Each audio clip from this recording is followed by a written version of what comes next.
The speaker criticizing Peter Obi for giving a Democracy Day speech, questioning the grounds on which he, as a private citizen, addressed the nation. He suggests this is an abuse of democratic freedoms upheld by the current president. The speaker argues that the speech reveals Obi's lack of intelligence and the unintelligent nature of his team.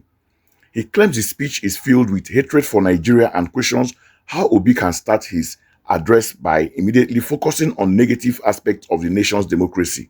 The speaker concludes by pointing out the irony of Obi using the very democratic freedom of speech he is criticizing to deliver his message. On what ground did Peter Obi address the nation on Democracy Day? You see, Nigerians, for the fact that we have a president that cherishes democracy so much does not mean we should abuse it. Now, from the speech Peter Obi gave, it has not only shown how unintelligent Peter Obi is, it has also shown that Peter Obi has surrounded himself with people who are also not intelligent. If you don't get something, maybe you go find people who get, you go tap from them. But look at that speech. The speech he gave only shows how much hatred Peter Obi has in his heart for Nigeria. And I wonder how he manages to sleep, carrying that heavy burden of hate in his heart. Now you face the media on Democracy Day. You want to address the nation. Let's observe 1 minute silence for MK Abiola. Okay, you did that. And the next thing, you started with your speech. And from the first paragraph, you are starting with unfortunate, democracy is this, democracy is that, it is bad, it is that. But you yourself facing the media, not as the president of the country, not as the minister of information,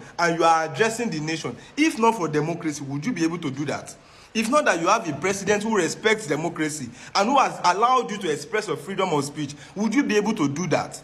On what office are you addressing the nation on Democracy Day? Very soon now, Idris Abdulkarim go come out again, come sing another useless song. The other day na Sheyi, that your papa country had. Ordinary Nigeria jaga jaga wey you sing during Obasanjo time, you twama, they no born you and make you wait. But now we've seen a president that respects democracy. Instead of us to join hands together and bring out the beauty of this democracy, no, everybody wants to use their freedom of speech to jam talk. Just because a group of people are somewhere and they are taunting you, playing with your brain to make you believe that all the problem your forefathers have been suffering and be passing to themselves from generation to generation, to your parents, to yourself. Na Tinubu cause am. And then you too, you will not use your head. You just come outside, Tinubu, no.